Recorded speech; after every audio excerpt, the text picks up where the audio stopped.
ತಂಗಾಳಿ ಬೀಸಿದಾಗ ಹೂವಾಯಿತು ಈ ಮನ. ಸಂಚಿಕೆ 21.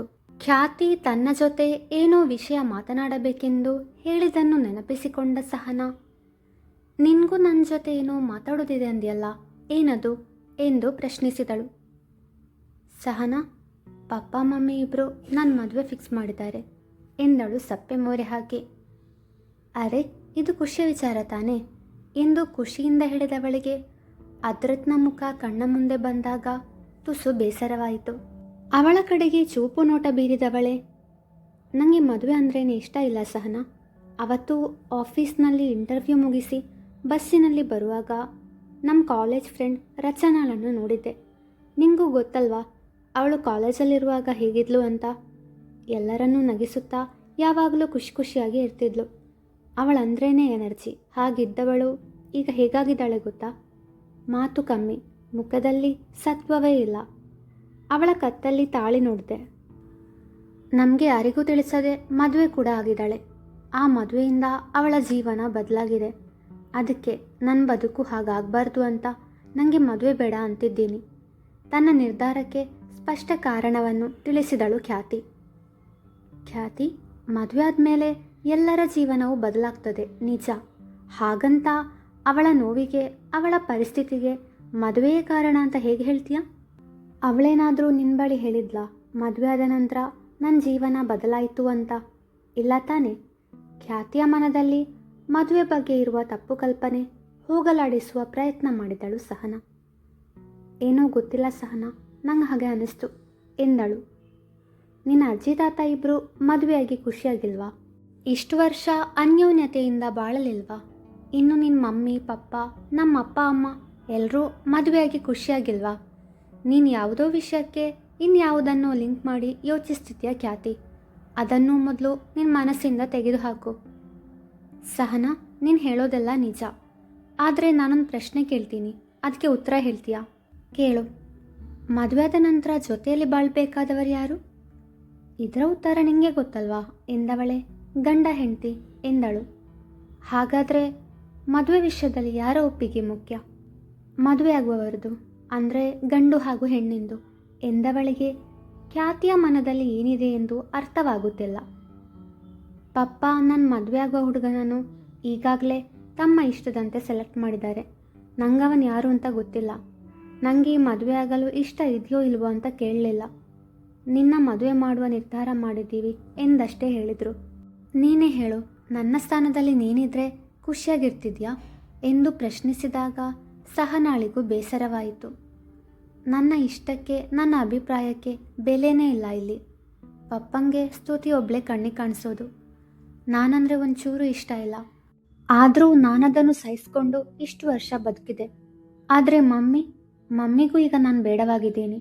ಮೊದಲೆಲ್ಲ ನನ್ನ ಪರವಹಿಸಿ ಮಾತಾಡ್ತಿದ್ದ ಅಜ್ಜಿ ತಾತ ಕೂಡ ಈ ವಿಷಯದಲ್ಲಿ ಪಪ್ಪನ ಪರವಹಿಸಿ ಮಾತಾಡ್ತಾರೆ. ಅದಕ್ಕೆ ನಾನು ಇತ್ತೀಚೆಗೆ ಚೋಟು ಒಬ್ಬನನ್ನು ಬಿಟ್ಟು ಬೇರೆ ಯಾರ ಜೊತೆಗೂ ಮಾತಾಡ್ತಿಲ್ಲ. ನೀನು ಅವರ ಜೊತೆ ಮಾತಾಡಬೇಡ ಸಹನಾ ಎಂದು ತನ್ನ ದುಃಖವನ್ನು ಹೊರಹಾಕಿದಳು. ಖ್ಯಾತಿ, ಎಲ್ಲ ಸರಿಯಾಗುತ್ತೆ ಕಣೆ, ದಯವಿಟ್ಟು ಅಳಬೇಡ ಎಂದು ಅವಳನ್ನು ಸಂತೈಸಲು ಪ್ರಯತ್ನಿಸಿದಳಾದರೂ ಅವಳ ಪ್ರಯತ್ನ ವಿಫಲವಾಯಿತು. ಅದಾಗಲೇ ತಡವಾಗಿದ್ದರಿಂದ ಅಮ್ಮ ನನಗೋಸ್ಕರ ಕಾಯ್ತಿರ್ತಾರೆ, ನಾನಿನ್ನು ಬರ್ತೀನಿ ಖ್ಯಾತಿ ಎಂದವಳೆ ಅವಳ ಕೋಣೆಯಿಂದ ಹೊರಬಂದಾಗ ಗೋಪಿನಾಥ್ ದಂಪತಿಗಳು ಸಹನಾಳಿಗಾಗಿ ಕಾಯುತ್ತಿದ್ದರು. ಸಹನಾ, ನಿನ್ನ ಜೊತೆ ಮಾತಾಡಬೇಕಮ್ಮ ಎಂದ ಆಶಾರವರು ಅವಳ ಜೊತೆ ಮನೆಯ ಹೂದೋಟದತ್ತ ಹೆಜ್ಜೆ ಹಾಕಿದರೆ ಅವರನ್ನು ಹಿಂಬಾಲಿಸಿದರು ಗೋಪಿನಾಥ್ರವರು. ಹೇಳಿ ಆಂಟಿ, ಮಾತಾಡಬೇಕು ಅಂದ್ರಲ್ಲ ಮೇಲುದನಿಯಲ್ಲಿ ನುಡಿದಳು ಸಹನಾ. ಸಹನಾ, ನೀನು ಚಿಕ್ಕವಳಿದ್ದಾಗಿನಿಂದ ನಿನ್ನನ್ನು ನೋಡ್ತಿದ್ದೀವಿ. ನಿನ್ನ ಫ್ರೆಂಡ್ ಹೇಗೆ ಅಂತ ನಿಂಗೂ ಚೆನ್ನಾಗಿ ಗೊತ್ತು. ಅವಳು ನಿನ್ನ ಜೊತೆ ಮಾತಾಡಿದನ್ನು ನಾವು ಕೇಳಿಸ್ಕೊಂಡ್ವಿ ಎಂದ ಆಶಾರವರ ಮಾತಿಗೆ ತನ್ನ ಪ್ರೀತಿಯ ವಿಷಯ ಸಹ ಅವರಿಗೆ ತಿಳಿಯುತ್ತೆ ಎಂದು ಗಾಬರಿಗೊಂಡಳು ಸಹನಾ.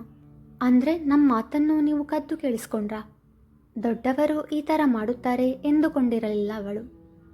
ಸಾರಿ ಸಹನಾ, ಬಂಗಾರಿ ನಮ್ಮ ಜೊತೆ ಮಾತಾಡ್ತಿಲ್ಲ, ನಮ್ಮ ಮುಖವನ್ನು ಕೂಡ ನೋಡ್ತಿಲ್ಲ. ಅವಳ ಮನಸ್ಸಲ್ಲಿ ಏನಿದೆ ಅಂತ ತಿಳ್ಕೋಬೇಕಿತ್ತು ನಾವು, ಆದರೆ ಹೇಗೆ ಅಂತ ಯೋಚಿಸ್ತಾ ಇದ್ವಿ.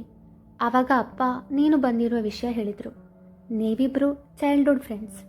ಬಂಗಾರಿ ನಿನ್ನಿಂದ ಯಾವ ವಿಷಯವನ್ನು ಮುಚ್ಚಿಡುವುದಿಲ್ಲ ಎಂದನಿಸಿ ಅವಳ ರೂಮಿನತ್ತ ಬಂದ್ವಿ. ಆಗ ಅವಳು ಮದುವೆ ಬಗ್ಗೆ ತನ್ನ ಅನಿಸಿಕೆ ಹೇಳುತ್ತಿದ್ದಳು. ನಿನ್ನ ಜೊತೆ ಮನದ ಮಾತನ್ನು ಹೇಳ್ಕೊಂಡ್ಳು.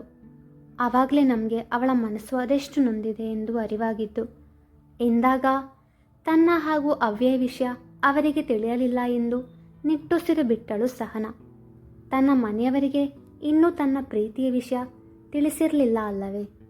ಹೀಗಿರುವಾಗ ಅವರಿಗೆ ತಿಳಿಸುವ ಮೊದಲೇ ಖ್ಯಾತಿಯ ತಂದೆ ತಾಯಿಗೆ ವಿಷಯ ತಿಳಿಯಿತು ಎಂದು ಗಾಬರಿಗೊಂಡಿದ್ದವಳಿಗೆ ಈಗ ಸಮಾಧಾನವಾಗಿತ್ತು. ನಾವು ಏನೇ ಮಾಡಿದ್ರು ನಮ್ಮ ಮಗಳ ಒಳ್ಳೆಯದಕ್ಕೆ ತಾನೇ. ನಿಂಗೂ ಅನಿಸುತ್ತಾ ಸಹನಾ?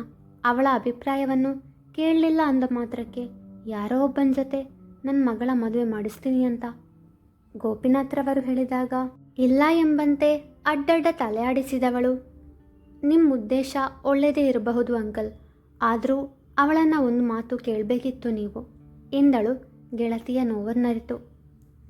ನಿನಗೆ ಗೊತ್ತಾ ಸಹನಾ, ಅವತ್ತು ಹಾಸ್ಪಿಟಲ್ನಲ್ಲಿ ಖ್ಯಾತಿ ಮೇಲೆ ಮರ್ಡರ್ ಅಟೆಂಪ್ಟ್ ಆಗಿತ್ತು.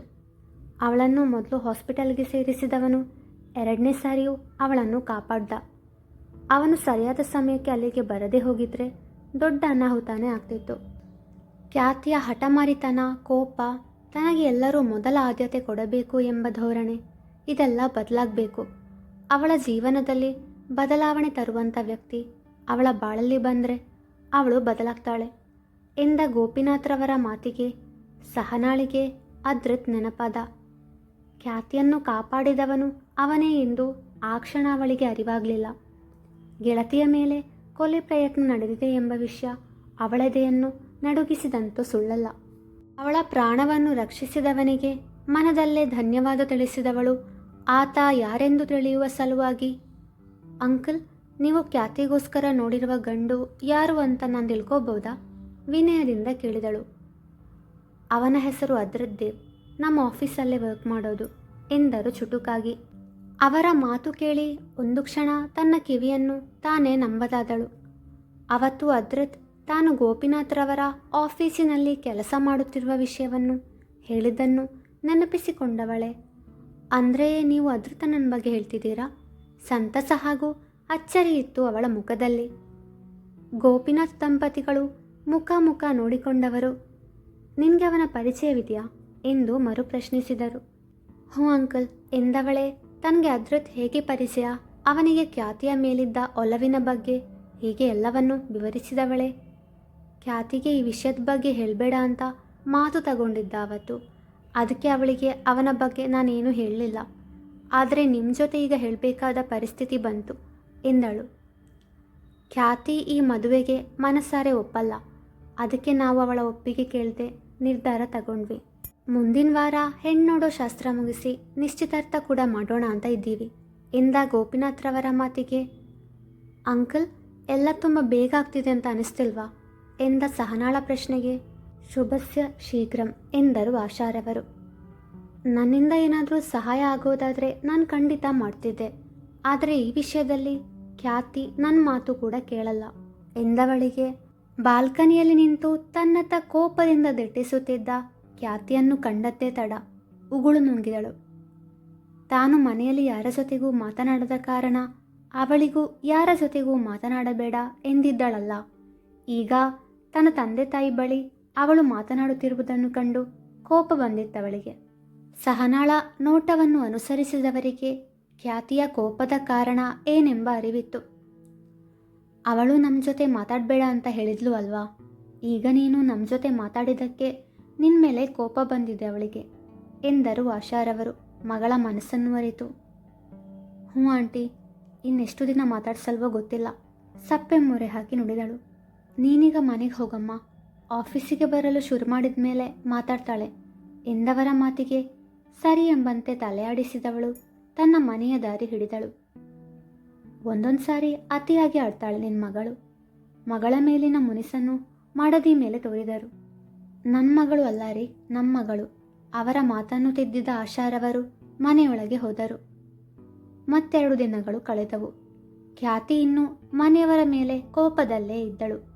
ಇದು ಹೀಗೆಯೇ ಬಿಟ್ಟರೆ ಸರಿಯಾಗದು ಎಂದುಕೊಂಡ ಗೋಪಿನಾಥ್ರವರು ಅವಳ ಕೋಣೆಗೆ ಬಂದಾಗ ತಂದೆ ಬಂದುದರ ಅರಿವಾಗಿ ಮುಖ ತಿರುಗಿಸಿದಳು. ಅವಳ ನಡೆ ಕೋಪ ತರಿಸಿತ್ತು ಅವರಿಗೆ. ಖ್ಯಾತಿ, ನಿಂದ್ಯಾಕೋ ಅತಿ ಆಗ್ತಿದೆ. ನೀನು ಮಾತಾಡ್ತಿಲ್ಲ ಅಂತ ಅಜ್ಜಿ ತಾತ ಎಷ್ಟು ಬೇಜಾರು ಮಾಡ್ಕೊಂಡಿದ್ದಾರೆ ಗೊತ್ತಾ? ಇಬ್ಬರಿಗೂ BP ಇದೆ ಅಂತ ಗೊತ್ತು ತಾನೆ ನಿಂಗೆ? ನೀನು ನನ್ನ ಜೊತೆ ಮಾತಾಡದೇ ಇದ್ರೂ ಪರವಾಗಿಲ್ಲ, ಅವರ ಜೊತೆಗಾದರೂ ಮಾತಾಡು ಎಂದರು ಗಂಭೀರವಾಗಿ. ತಂದೆಯ ಮಾತಿಗೆ ಅಜ್ಜಿ ತಾತನ ಜೊತೆ ತನ್ನ ನಡವಳಿಕೆ ನೆನಪಾಗಿ ಬೇಸರವಾಗಿತ್ತು ಅವಳಿಗೆ. ಮುಂದುವರಿಯುವುದು